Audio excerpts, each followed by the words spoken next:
Hi welcome back to my channel చిత్రం బలారే విచిత్రం. So ఈరోజు మీ ముందుకి ఒక మూవీ అనాలిసిస్ తీసుకొస్తున్నాను అనమాట. దీంట్లో స్పాయిలర్స్ మొత్తం ఉంటాయి, మొత్తం చివరిదాకా చూడండి. ఈ సినిమా పేరు వచ్చి ఆప్ జైసా కోయి. ఇది నెట్ఫ్లిక్స్లో ఇప్పుడు రిలీజ్ చేశారనమాట. ఇది ఎంత వర్స్ట్ సినిమా అంటే మన ఇండియన్ కల్చర్ని బ్యాడ్ చేయడానికి చేసిన సినిమానే అనమాట ఇది. So movie story plot line మొత్తం చెప్తాను, మీరు చూడండి. సో ఈ మూవీ ఒక 42 years అతను ఉంటాడు. దీంట్లో హీరో వచ్చి మాధవన్, హీరోయిన్ వచ్చి దంగాల్లో ఉండేవన్నమాట. ఆమె పేరు నాకు తెలియదు. సో వీళ్ళిద్దరు అనమాట. సో మూవీ స్టోరీ ఏంటంటే ఒక 42 years ఉంటే అన్మ్యారీడ్ అతను ఇంకా పెళ్లి కోసం సెర్చ్ చేస్తుంటాడు. తర్వాత అతను ఒక స్కూల్ టీచర్ అనమాట. అతనికి వాళ్ళ ఫ్రెండ్ చెప్తాడు, సో నీకు ఇట్లా సెట్ అవ్వట్లేదు కదా, నువ్వు హ్యాపీగా కూడా కొనుక్కోవట్లేదు, సో నీకు ఒక యాప్ రికమెండ్ చేస్తాను. దాంట్లో ఏంటంటే నువ్వు తెలియని వాళ్ళతో మాట్లాడచ్చు, ఆ అమ్మాయి ఫేస్ నీకు కనిపింది, నీ ఫేస్ ఆమె కనిపింది అని చెప్పి అంటాడు అనమాట. సో దాంట్లో ఇతనికి ఆ యాప్లో అందరితో మాట్లాడుతూ ఉంటాడు. సో ఇతను వచ్చిన ప్రతి ఒక్కరితో ఈయన పేరు కూడా చెప్తాడనమాట. శ్రీ త్రిపాఠి అని ఉంటుంది ఈయన పేరు చెప్తాడు. సో అందరితో మాట్లాడుతుంటే దాంట్లో ఒక ఆమె ఈయనతో ప్రేమగా మాట్లాడి శ్రీ అని చెప్పి మాట్లాడద్దు అనమాట. సో దానికి ఆయన ఇంప్రెస్ అయిపోయి అంతా మేము మర్చిపోతూ ఉంటాడు, సిక్స్ టాక్ చేస్తూ ఉంటారు అనమాట. సో అలా ఉంటుంటే సడన్గా ఇతనికి వీళ్ళ వదిన అన్న ఉంటారనమాట. సో వీళ్ళ వదినకి వచ్చి ఒక అతను చెప్తాడు, సో మీ అబ్బాయికి సంబంధం వచ్చింది, అదే మాధవ్కి సంబంధం వచ్చింది, వాళ్ళది కోల్కత్తా, ఇట్లాగా ఒకసారి వచ్చి చూసుకోండి అది అని చెప్తారనమాట. సో మాధవన్ వచ్చి అక్కడికి వెళ్తాడు, కోల్కత్తాకి వెళ్తాడు. కోల్కత్తాలో ఆ అమ్మాయి మీట్ అయిన తర్వాత చెప్తాడనమాట. సో ఇలాగ అయింది, నాకు శాలరీ తక్కువ అవన్నీ చెప్తే ఆమె ఓకే నాకు పర్వాలేదు, నేను ఎర్న్ చేస్తున్నాను అది ఇది అని ఉంటుంది. సో అంతా సూపర్ అనిపిస్తుంది. ఇంకా లాస్ట్కి ఎంగేజ్మెంట్ అంతా అయిపోతుంది అనమాట. ఎంగేజ్మెంట్లో ఒకటి జరగద్ది ఏంటంటే రాగానే ఇతన్ని అక్కడున్న అంటది, నిన్ను శ్రీ అని పిలవాలని ఉంది, శ్రీ అని చెప్పి ఒక రొమాంటిక్గా పిలుస్తుంది అనమాట. సో ఇతనికి అప్పుడు తట్టుద్ది, సో ఈ వాయిస్ ఎక్కడో విన్నట్టుందని. తర్వాత చూస్తే అది యాప్ జైసా కోయి, ఈ యాప్లో ఆల్రెడీ వీళ్ళిద్దరు కాన్వర్జేషన్ అయింది, అంతా జరిగిందనమాట. తర్వాత తెలిసింది ఏంటంటే ఈమె ఇతని డీటెయిల్స్ అన్నీ కనుక్కుంటుంది, ఇతను మాట్లాడే విధానం అంతా చూసి చాలా పద్ధతిగా ఎలా ఉన్నాడని చెప్పి కనుక్కొని ఈమె ఇతన్ని అప్రోచ్ అవుద్ది, అది తెలియకుండా అదనమాట. సో ఇదన్నీ తెలిసిన తర్వాత ఇతనికి నాకు ఇట్లా చేసేవాళ్ళు నాకు నచ్చదు అని చెప్పి నాకు పెళ్లి రిజెక్ట్ చేసేస్తాను అని చెప్పి వచ్చేస్తాడు. ఇదంతా ఇట్లా ఉంటే ఇంకా మాధవన్ వల్ల అన్న వదిన వీళ్ళని చెప్తాను చూడండి స్టోరీ. ఇక్కడే అనమాట నాకు ఎక్కడ హట్ అయిందంటే ఇక్కడ హట్ అయింది. సో మాధవన్ వల్ల అన్న ఆయన ఏంటంటే రియల్ ఎస్టేటర్ అనమాట, ఫ్లాట్స్ అన్నీ అమ్ముతూ ఉంటాడు, బిజీగా ఉంటాడు. సో వాళ్ళ వైఫ్ ఏంటంటే బాగా వంట చేస్తుంది అనమాట, కుక్, ఏదైనా వంటలు అవన్నీ బాగా చేస్తుంది. సో వీళ్ళ కాన్వర్జేషన్ ఎలా ఉంటుంది, ఆయనకి ఒక 60 ఏళ్ళు ఉంటాయి, ఈయనకి 55 ఏళ్ళు ఉంటాయి అనమాట. సో రూమ్లో ఏమి అంటుంటుంది, ఏమంటే ఈరోజు కొంచెం స్పైస్ అప్ చేద్దాము అంటది అనమాట రొమాంటిక్గా. అతను ఏంది ఈ టైంలో ఇలా మాట్లాడుతున్నావు, మన వయసు ఏంది, నువ్వు మాట్లాడే మాటలేండి, ముందు ఆ టీవీలో ఎదవ సీరియల్స్ అవన్నీ అట్లాంటివి చూడొద్దు, ఆపేసి ఏంది పిల్లలు వచ్చినారు, పెద్దోళ్ళు అయిపోయినారు పిల్లలు, ఇదేంది అని చెప్పి అంటారు అనమాట. వాళ్ళ హస్బెండ్ ఎప్పటి నుంచి అడుగుతూ ఉంటుంది అనమాట, నాకు ఒక క్లౌడ్ కిచెన్ పెట్టియండి, నేను నా సొంతంగా నేను అర్న్ చేసుకుంటానంటే, ఎందుకు నీకు ఈ టైంలో నువ్వు ఇంట్లో వాళ్ళని చూసుకో, నువ్వు పిల్లల్ని వాళ్ళని చూసుకో, నేను సంపాదిస్తున్నాను కదా నీకు అవన్నీ ఎందుకు అని చెప్పి అంటాడు. జస్ట్ ఇది చెప్తాడు. కట్ చేస్తే వీళ్ళ కూతురు ఉంటుంది అనమాట. ఇంకొకటి వీళ్ళ కూతురు గురించి కూడా చెప్పాలా, వీళ్ళ కూతురు బాగా చదువుతుంటుంది. సో ఆమెకి జాబ్, నాన్న నేను ఇప్పుడు బాగా చదువుతున్నాను, నాకు నెక్స్ట్ ఇయర్ ప్లేస్మెంట్స్లో నాకు జాబ్ వచ్చేస్తుంది నాన్న, నాకు మంచి జాబ్ వస్తుంది అది ఇది అని చెప్పద్ది.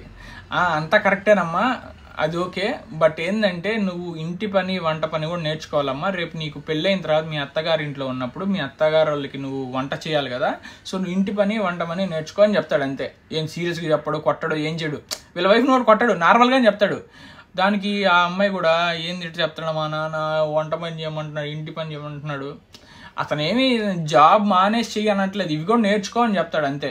ఓకే, ఇదంతా అయిపోయిన తర్వాత ఇంకా వీళ్ళ వైఫ్ వీళ్ళ అన్న వదిన ఉంటుంది కదా, వాళ్ళ వదిన వాళ్ళ కూతురిని తీసుకొని కోల్కత్తాకి వెళ్తుంది. వాళ్ళ కూతురికి ఏదో జాబ్ వచ్చింది, అక్కడ ట్రైనింగ్ అది సంథింగ్ అని తీసుకుని వెళ్తుంది.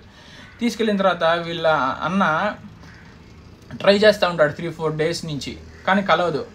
ఇంకా సరేరా కలవట్లేదు, ఫోన్ నేను పని చేయట్లేదేమో, ఆడికి వెళ్దాము, అదిగాక నీకు ఆల్రెడీ క్యాన్సిల్ అయింది కదా, ఆ వెన్యూకి డబ్బులు కూడా కట్టాలి అని చెప్పి తీసుకొని పోతాడు మాధవ్ అనేదంట. సడన్గా కార్లో వెళ్తుంటే లెఫ్ట్ సైడ్ చూస్తే వాళ్ళ వైఫ్ ఎవరితో ఉంటుందంటే, స్టార్టింగ్లో చెప్తాడు కదా సంబంధం వచ్చిందని చెప్పి, మాధవ్నికి సంబంధం వచ్చింది మా బంధువులు వాళ్ళే అని చెప్తాడు కదా, వాడితో ఉంటుంది. ఎందుకు ఉంటుందంటే ఇది చూడండి ఎంత వర్స్ట్ అంటే, అతను వచ్చిన ప్రతిసారి ఈమెకి కాంప్లిమెంట్స్ ఇస్తారు.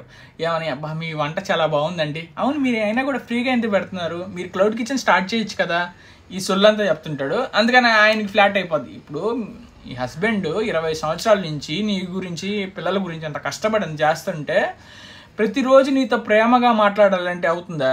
అవ్వదు. ఏంది ఈమె కసరకూడదంట, తిట్టకూడదంట, ఏం జడ్జ్ చేయకూడదంట, అసలు మాటలే అనకూడదంట, ఆమె ఏం చెప్పినా ఓకే అనాలంట. ఆయన 4 కాంప్లిమెంట్లు ఇస్తాడు అంతే. మీ వంట బాగుందంటే మీరు క్లౌడ్ కిచెన్ ఎందుకు స్టార్ట్ చేయకూడదు అనగానే ఆయన ఫ్లాట్ అయిపోద్ది, ఆయనతో వెళ్ళిపోద్ది. ఏంది వీడికి ఆల్రెడీ డైవోర్స్ అయి ఉంటుంది, ఖాళీగా ఉంటాడు, సోంబేరు నా కొడుకు, ఏం పని చేయడు, అసలు ఆ బాధ్యతలే ఉండవు. వీడు 4 సొల్లు చెప్పంగానే వాడికి ఫ్లాట్ అయిపోద్ది. ఆయన నా మనసు అర్థం చేసుకున్నాడు, నువ్వు అర్థం చేసుకోలేదు ఇప్పుడు దాకా, నన్ను ఒక పని మనిషిలాగా చూసావు, ఊరికే నేను వంటలు చేసి మందులు వేస్తే తప్పించి నా గురించి పట్టించుకోలేదు. ఏంది నీ గురించి పట్టించుకోకుండానే ఇవన్నీ చేశాడా? ఫ్యామిలీ గురించి ఇంత ఇది సంపాదించాలి, ఈ డబ్బులు తేవాలి అని అతని కోసం చేసుకున్నాడా, ఫ్యామిలీ కోసం చేసుకున్నాడా? అంత వరస్ట్గా ఉంటుంది అనమాట. అంటే వాడు వచ్చి ఒక 4 సొల్లు వేయంగానే ఏంటి నీ కూతుర్ని మర్చిపోతావు, నీ మొగుడిని మర్చిపోతావు, అన్నీ మర్చిపోయి వెళ్ళిపోతావు, అది కరెక్ట్. ఇంకోటి ఇది చూడు ఇంకా ఎంత మెచ్యూరిటీ అంటే, ఈయన కూతురు ఉంటుంది, ఈయన కూతురు మామూలుగా ఏమంటారు, అమ్మ ఎందుకు చేసామా, మా అమ్మ కరెక్ట్గా ఆలోచించింది, మా అమ్మ చేసింది చాలా కరెక్ట్ తెలుసా, ఇప్పుడు కరెక్ట్ మెచ్యూరిటీ వచ్చింది మా అమ్మకి, మా అమ్మ సరైన రీతిలో ఆలోచిస్తుంది. ఏందిరా ఏం చేస్తున్నారు అసలు, ఇండియన్ కల్చర్ని ఏం చూపిద్దాం అనుకుంటున్నారు నాకు అర్థం కావట్లా. ఎక్కడెక్కడో ఫారినర్స్ వచ్చి మన ఇండియన్ కల్చర్ని మనం చేసే విధానాన్ని పొగడుతుంటే ఇక్కడ ఎదవలు ఏం చేస్తున్నారంటే, మన కల్చర్ వరస్ట్, అసలు కరెక్ట్గా లేరు, ఆలోచన లేదు, ఇంకా బ్యాక్వర్డ్గా ఆలోచిస్తున్నావు, మోడర్న్గా ఆలోచించాలంటే నువ్వు వైఫ్ వెళ్ళిపోతున్నా ఆమె ఏం చేస్తున్నావు కూడా మనం అసలు జడ్జ్ చేయకూడదు, ఏం మాట్లాడకూడదు. ఎంత వర్స్ట్ మూవీ అంటే అంత వర్స్ట్ మూవీ. అండ్ మళ్ళీ క్లైమాక్స్లో ఏంది ఈయన మాధవన్ వచ్చి నాకు క్షమించు, నేను ఇంకా జడ్జ్ చేయను, మా అన్నయ్య వాళ్ళతో చుట్టుపక్కల వాళ్ళతో ఉండడం వల్ల నేను కూడా అట్లాగే ఆలోచిస్తున్నాను, ఇంకటి నుంచి నేను జడ్జ్ చేయను, నువ్వేం చేసినా నీకు బాయ్ ఫ్రెండ్ ఉన్నాడన్నా కూడా నేను జడ్జ్ చేయను, నువ్వేమైనా చేయొచ్చు సమానం, నిన్నేం అడగను నేను. ఏందిరా ఇది, ఇంకేందిరా హస్బెండ్ నాకు అర్థం కావట్లేదు. ఇంకేంటి వైఫ్ అనంగా హస్బెండ్ని క్వశ్చన్ చేయాలి, నువ్వేంది ఇది ఇలా ఎందుకు చేస్తున్నావు, ఇది తప్పు. నీ అడగతారు ఖచ్చితంగా, హస్బెండ్ కూడా అడతాడు. అప్పుడే కదా గొడవలు ఉంటేనే కదా పెళ్ళి లవ్ అవన్నీ అనేది. ఏమీ లేకుండా నీ పాటికి నువ్వు ఉండి వాడి పాటికి వాడుకుంటే ఏదో పీజీలో ఉన్నట్టు, ఏదో సపరేట్గా ఉన్నట్టు, ఇంకేందిరా ఇది.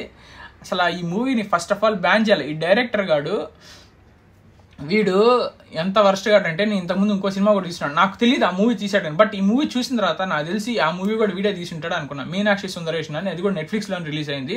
దాంట్లో కూడా అంతే, ఒక బ్రాహ్మణ్ ఫ్యామిలీ పెళ్లి చేసుకున్న తర్వాత వాళ్ళు లాంగ్ డిస్టెన్స్లో ఉంటారనమాట. అతనికి జాబ్ వేరే అక్కడ జరిగిన తర్వాత ఏంది వర్స్ట్గా ఉంటుంది అది మూవీ కూడా. వీడు ఎప్పుడు మన ఇండియన్ కల్చర్ని కించపరచడానికే మూవీ తీస్తుంటాడు అనమాట ఈ చెత్తనా కొడుకు. అప్పుడు ఒక సినిమా వచ్చింది అన్నపూర్ణి అని చెప్పి, అది కూడా ఇంతే. ఈ నెట్ఫ్లిక్స్ మొత్తం మన ఇండియన్ కల్చర్ని వర్స్ట్ చేసే సినిమాలనే తీసుకుంటుంది అనమాట. దాన్ని మన ఇండియా వాళ్ళంతా బ్యాన్ చేశారు. సేమ్ అదే విధంగా ఈ మూవీని కూడా బ్యాన్ చేయాలి. ఇదేందో మన ఇండియన్ కల్చర్ని మొత్తం బ్యాడ్ చేసేటట్టు ఉంటుంది. ఖచ్చితంగా ఈ మూవీని కూడా బ్యాన్ చేస్తేనే బాగుంటుందని నాకు అనిపిస్తుంది. అండ్ మళ్ళీ కొత్త వీడియోతో మీ ముందుకు వస్తాను. And subscribe to my channel. Thank you.